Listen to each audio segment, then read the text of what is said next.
as urgent were issues related to population, reproductive health. But did you come to reproductive issues as an intellectual?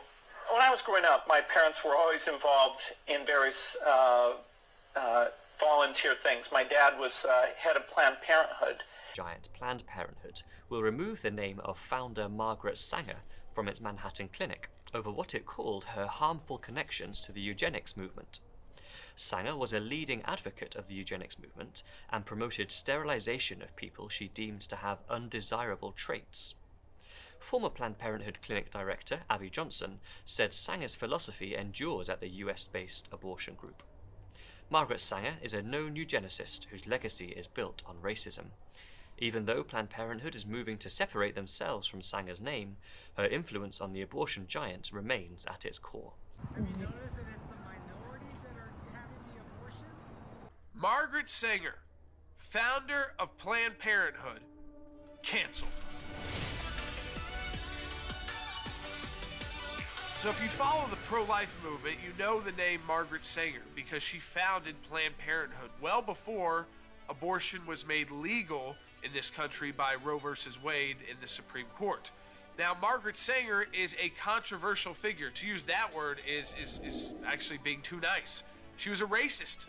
She was someone who went around the country and spoke at KKK rallies and events to promote abortion and to say that, hey, we're gonna practice eugenics, just like the Nazis ended up doing in the 1940s, tried to do. And so we're going to eliminate minority communities. So we're going to go around and offer that we need to legalize abortion so that we get rid of minorities and the poor and the uneducated and their children from our country. And she said that openly. Now, we've been telling people about this for years, but Planned Parenthood was still handing out every year a Margaret Sanger Award to like the top abortion spokesperson, the top abortion leader of the year. Well, finally, Planned Parenthood has acknowledged that she was a eugenicist and a racist.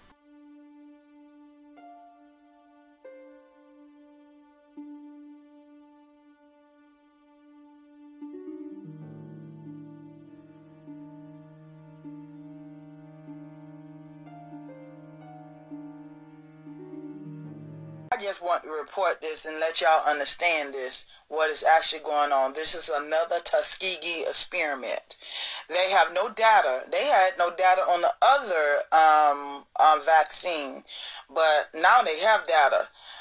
Just think about it. Wear your fucking mask. Don't let these people use you. Y'all have to remember, Johnson & Johnson is the same people who knew that their token powder and their baby powder was cancerous. They was causing cancers towards who? Black people. Who was always using baby powder? Black people. Who always used token powder? Black people. So now they have their vaccine going into black neighborhoods. Don't be used. Don't volunteer like a Tuskegee Airmen's they was doing, or the Tuskegee experiment that was going on. Don't volunteer for a guinea pig. I can start. I mean, again, for those of us who've been sort of thinking about, teaching about, and writing about racism and how it impacts people of color, we were not surprised.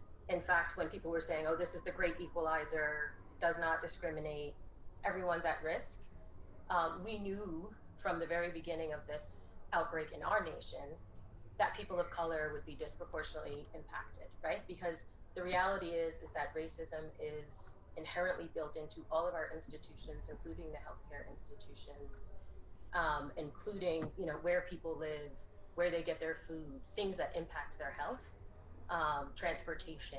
So we knew from the very beginning of this, but it took a while for people to start reporting the data about this.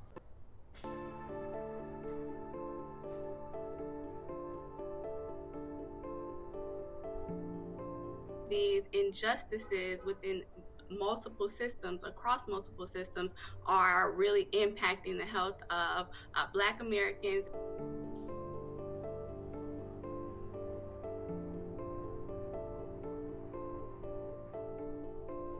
All of these social factors mixed together to create the perfect storm for the Black community.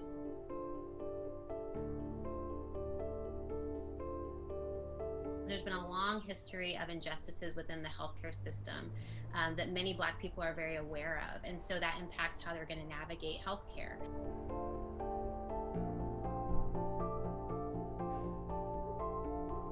We are seeing elevated levels of depression and hopelessness, and this is associated with loneliness. And so, of course, during the pandemic, many people are going through this.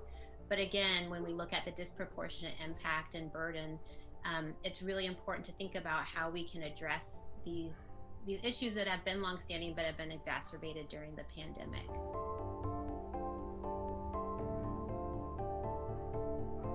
So we see the data. I mean, I think people are more aware now of the disparities and of systemic racism. And so now it's about really having intentional and focused efforts to address it.